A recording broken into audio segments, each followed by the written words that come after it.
ini bukan kata saya ya, ini kata ulama besar ya, kata seorang ulama, dan ini merupakan wasiat dari para sahabat ya, yang di zaman Rasul yang tadi disebutkan itu tidak dibiasakan ya. Artinya para sahabat tidak membiasakan hal-hal yang buruk. Bismillahirrahmanirrahim. Assalamualaikum warahmatullahi wabarakatuh. Alhamdulillah wa syukran ala ni'amillah wassalatu wassalamu ala Rasulillah amma ba'du. Puji syukur kepada Allah, salawat dan salam kepada Rasulullah. Allahumma shalli ala sayyidina Muhammad wa ala ali sayyidina Muhammad.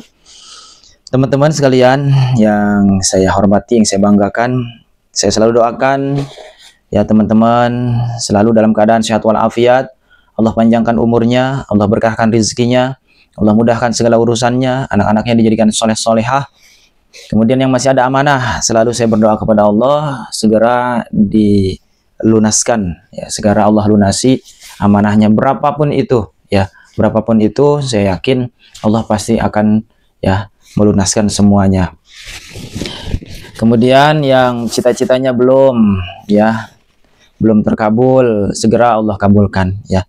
Semuanya yang baik-baik pokoknya ya aminkan di kolom komentar ya, agar apa yang kita ucapkan, apa yang kita niatkan ya, pikiran kita, rasa kita itu semua menjadi satu modal ya untuk kita mendapatkan apa yang kita butuhkan ya, apa yang Allah ridhoi ya. Semoga Allah izinkan segala doa-doa yang telah kita panjatkan. Baik teman-teman sekalian ya, saya hanya ingin menambahkan ya, yang video-video sebelumnya saya berbicara tentang sesuatu hal yang menyebabkan terhalangnya rezeki ya, terhambatnya rezeki. Nah, ternyata ada beberapa yang belum disebutkan ya. Maka saya berusaha untuk membacakannya langsung dari kitabnya, yaitu ada keterangan di kitab Ta'limul Muta'alim ya, yaitu karangan Al-Imam Az-Zarnuji rahimahullah. Jadi sebenarnya ya ini penyempurnaan ya, penyempurnaan. Barangkali ada yang kelewat ya di video sebelumnya.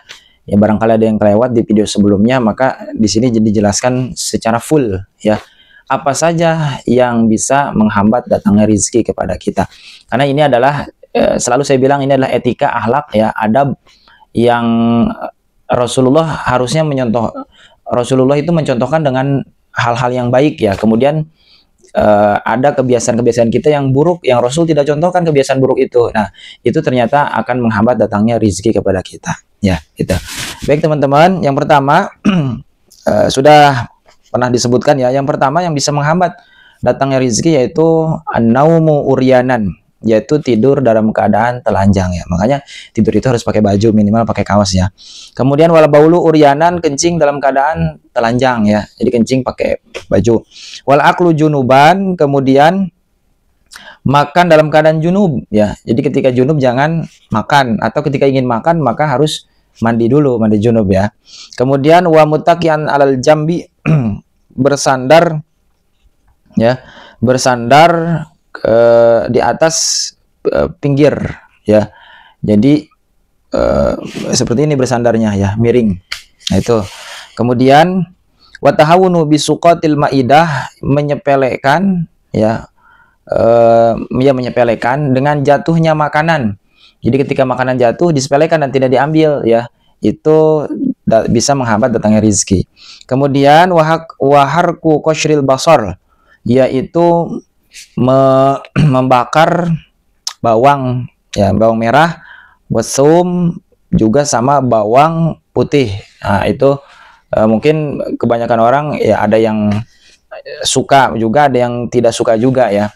Intinya kebiasaan itu tidak bagus. Kemudian wakana sul bait bil mandil, yaitu menyapu rumah dengan sapu tangan ya. Jadi disapu dengan sapu tangan itu. Kemudian wakana sul bait bil lail, menyapu rumah di waktu malam itu tidak dianjurkan ya. Itu bisa menghambat datang rezeki. Kemudian watarkul kumamah fil bait, meninggalkan sampah berserakan di dalam rumah. Artinya di rumah itu jangan ada sampah ketika malam, harus dibuang semuanya ketika sore ya, dibersihkan rumah. Wa masyu kudamal masyayikh, kemudian berjalan di depan orang tua ya, atau di depan guru, itu tidak sopan ya, itu namanya, sehingga itu akan menghambat datangnya rezeki. Kemudian wanidaul abawain bismihima, memanggil kedua orang tua dengan namanya, tidak dengan panggilan bapak atau ibu ya, atau paman, ya, kakek, nenek, itu harus dipanggil dengan panggilan yang hormat ya, panggilan hormat sesuai dengan adatnya masing-masing. Kemudian wal khalalu bi kulli khasyabah, menyela-nyela gigi dengan sembarang kayu ya, karena bisa saja nanti giginya terkena apa gitu ya. Jadi harusnya pakai tusuk gigi. Kemudian wa ghuslul yadi bitin wa turab, mencuci tangan dengan tanah ya, tidak dianjurkan ya. Bukan tayamum, bukan. Ini tanah yang banyak pasir, dicuci tangan itu tidak dianjurkan. Cuci tangan kan harus pakai karena ya secara cuci tangan kan harus membersihkan tangan, tapi kenapa harus pakai tanah? Itu malah kotor ya gitu. Bukan tayamum, maksudnya bukan tayamum. Nah, kemudian wal julusu, ya, duduk di di pintu ya, duduk di pintu. Ya, ini biasanya disebut dengan oleh orang tua dulu pamali ya, jangan duduk di depan pintu. Kemudian bersandar di salah satu tiang pintu ya. Jadi pintu itu kan ada pinggirnya kanan dan kiri ya. Maka kalau misalkan daun pintu ya, kalau kita bersender di pinggirnya itu tidak dianjurkan ya. Intinya jangan ada duduk atau berdiri atau apa di dekat pintu. Nah, itu menghalangi datangnya rizki ya. Watawaddu ya fil mabraz, berwudu di ini yang ada tempat toilet ya. Jadi jangan berwudu di tempat yang ada toiletnya, dipisahkan sebisa mungkin ya. Kemudian wa khiyatatus saub ala badani, menjahit baju tapi bajunya masih dipakai. Bajunya dipakai kemudian dijahit ya. Harusnya menjahit itu dilepas dulu bajunya gitu ya. Itu sama, tidak dianjurkan. Kemudian wa tajfiful wajhi bisaub, mengeringkan wajah dengan baju. Misalkan habis wudu atau cuci muka, dikeringkan dengan baju ya, seperti ini. Ya, dengan baju, nah itu tidak dianjurkan ya, harusnya pakai tisu kalau mau lap muka ya, atau pakai anduk gitu. Kemudian apalagi watarku baitil ankabut fil bait, membiarkan rumah laba-laba atau ramat-ramat di dalam rumah ya, harusnya dibersihkan gitu ya. Kemudian watahawunu bisolah, melalaurakan atau menjempelekan sholat, jadi sholatnya ditunda-tunda ya, tidak. Harusnya sholat itu dipentingkan kalau memang ingin rezekinya juga penting datang kepada kita. Kemudian wa isrul furuj minal masjid pada sholatil fajri, cepat-cepat keluar dari masjid setelah sholat subuh. Tuh, tidak dianjurkan ya, keluar cepat-cepat. Seperti kemarin dibilang, baca dulu dong wirid, zikir, sholawat gitu. Kemudian wal ibtikar fi dhihab ila suq wal ibta fi ruju. Nah, cepat-cepat datang ke pasar pagi-pagi dan pulangnya agak lambat ya. Jadi padahal dia bukan untuk kepentingan dagang di pasar, dia hanya belanja. Jadi belanja itu dari habis subuh pagi-pagi, pulang-pulang siang ya. Jadi terlalu lama belanjaan itu tidak dianjurkan ya, dapat menghambat datangnya rezeki. Kemudian ya, wasyira'u kusairatil khubzi minal fuqara, kemudian membeli bekas kue itu yang runtuknya itu, yang ngeres-ngeresnya itu. Jadi kue itu kan, kalau kue kering bawahnya itu kan ada sejenis yang sudah hancurnya ya. Nah, itu dikumpulkan oleh orang yang suka mengumpulkan. Nah, kemudian dikumpulkan, biasanya ada orang yang mengumpulkan itu. Kemudian kalau kita dibeli ya dari orang tersebut, itu tidak dianjurkan. Jadi kalau ingin membeli kue, belilah kue yang masih bagus. Jangan membeli disebutnya runtuk ya, atau bekas kue yang udah hancur gitu.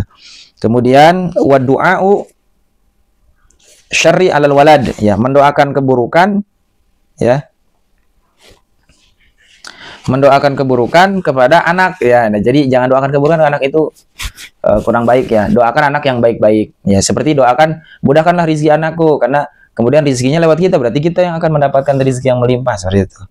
Kemudian watarku takhmiril awani ya, meninggalkan atau tidak menutupi wadah ya, tempat seperti piring kalau malam tidak ditutupi, atau gelas, teko ya, atau kenceng atau apalah ya yang ada makanannya tidak ditutupi, itu tidak dianjurkan ya.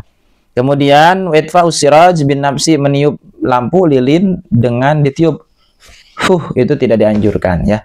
Kemudian kullu dalika yurisul faqra urifa dalika bil hasanah, semua itu mewariskan kepada kefakiran ya. Berdasarkan apa? Berdasarkan ucapan para sahabat ya. Jadi sahabat yang mengatakan hal-hal tersebut ya, bahwa dulu zaman Rasul itu sangat dihindari ya sangat dijauhi tadi kebiasaan-kebiasaan buruk tersebut ya.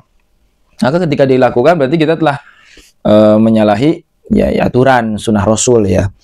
Wa kadzal kitabatu biqalamin maqud. Begitu juga menulis dengan pulpen yang ditali. Jadi pulpen itu harus sendiri ya, jangan ujungnya ditali ke sebuah tempat ya. Kemudian untuk nulis itu tidak dianjurkan ternyata ya. Jangan sampai terbiasa menggunakan pulpen yang ada talinya. Kemudian wal imtisyat bimishtin atau bimushtin mungkasar. Menyisir dengan sisir yang sudah ompong geriginya. Itu tidak dianjurkan. Kemudian tidak mendoakan kebaikan kepada orang tua. Nah, sama seperti tadi. Mendoakan buruk kepada anak tidak boleh ya. Kemudian tidak mendoakan kebaikan untuk orang tua itu juga tidak dianjurkan. Itu bisa menghambat datangnya rizki. Kemudian pakai sorban sambil duduk. Nah, itu tidak dianjurkan. Jadi pakai sorban itu sambil berdiri. Sorban ya, pakai sorban itu sambil berdiri. Nah, kemudian watasarwulu qaiman, memakai celana dalam keadaan diri. Nah, jadi pakai sorban itu harus berdiri, pakai celana itu harusnya duduk, gitu ya, jangan dibalik, gitu. Kemudian wal bukhlu, pelit, wa taqsir, hemat. Ya, pelit, hemat itu tidak dianjurkan ya. Harusnya itu kita harus rajin memberi sedekah ya kepada siapalah sekemampuan. Wal israf, terlalu boros, itu tidak dianjurkan. Itu nanti manajemen keuangannya ya akan bocor kalau terlalu boros gitu. Itu akan mendatangkan kefakiran.